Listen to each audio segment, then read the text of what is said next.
Napalaos ti panagladingit ti pamilya Fernancia iti barangay Naglikwan, Pasukin, Ilocos Norte kang runaan na kay ni Mrs. Mary Grace Cornelio nga anak tagtawin ini mapulok do a market vendor anadong par babayan iti may sa apang pasahero abas iti National Highway apaset iti barangay San Isidro, Pasukin. Kuna ni Mary Grace nga da iti partangken kwa na mapasamak daytoy gaputa nagkaralabas iti may sa apusa imbatad na nga iti agawid isunan manipud iti nagapuan na lugar ket nakita na dagiti gamit ti inana ken mismo nakita na inana iti babaen ti bas ang nagsagaba tinakaro asugat. Warak ti mga 2:30 ti parbangon. Idi makadano na kulawagin. Nung idi na ibaba kami digiti mula min. Nagawid a kasigod. Itatan imalyawak ka DJ garden ni. Kanayong ko ngamin nga makita ni mother ko nga tay madanon ko isuna sa bayak agawid balay. Nakaawid ka, nala na saya at launay ko nana. Isa't pagsasauna kanya at madanon ko isuna hindi garden. Yung kami matan anak ko, inak naglakon.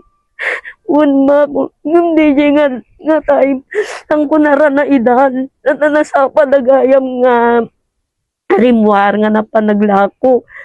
At tan, idisakbay ko i-parking jay motor jay lugan ko. Jay pusa. Agkarasubli nga kadyay. Siguro parpartaan jay pusa. Idi pakpanawon. In-parking ko jay lugan ko. At tan, natalyaw ko si Gudji Police. Ijay Batog Tigabaldon School. Disgrasya detoy ko na. Ngamhang pumit namnamain nga ni mother ko. Isot na disgrasya ijay. Dito'y alinagip ni Mary Grace ti kinasaya at ti inana ket kunana nga awanen ti kabadangan na iti amin. Iloy mong kantuma. Nakal nga kawak tawan ka.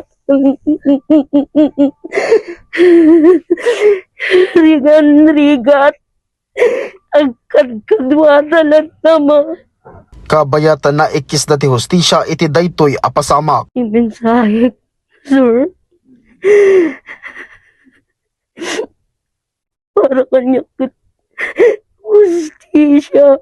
Kaya't kung mabasamag ti mother ko.